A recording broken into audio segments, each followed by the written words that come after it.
नव्हे धनपुत्र दारा निकट वास बरा संत पायी.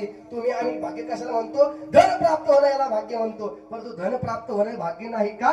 तुकोबाला म्हणतात तुका म्हणे धन भाग्य अशाश्वत जाण. नाथ महाराज म्हणतात या धनाचा धरी विश्वास जैसे तरवर छाया. या तायातीन चुके तरी हे भोगशील काया. या आई भजनाविन तुझा जन्म प्राप्तवाया. याला तो वैकुंठनाथाच्या चिंती पाय पाया. या धनाचा धरी विश्वास जैसे तरवर छाया.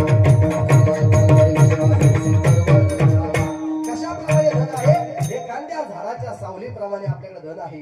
महाराज धन प्राप्ती भाग्य नाही का? कारण की धनाच्या ठिकाणी दुःख आहे. एका ठिकाणी पंचदशिकार सांगतात आहे का?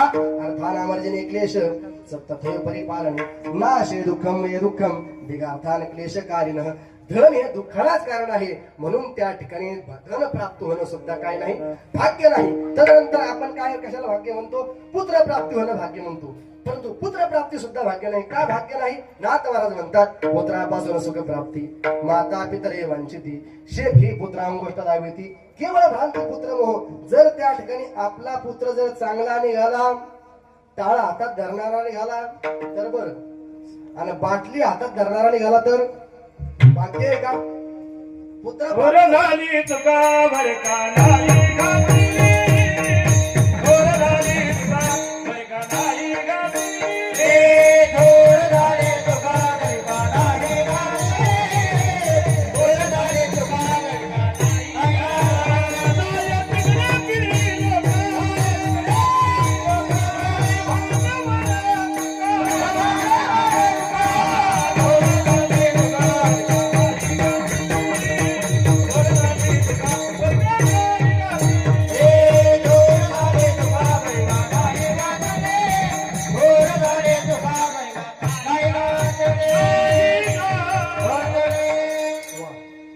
सुंदर अशा प्रकारचं प्रमाण दिलं. पुत्र प्राप्ती सुद्धा भाग्य नाही.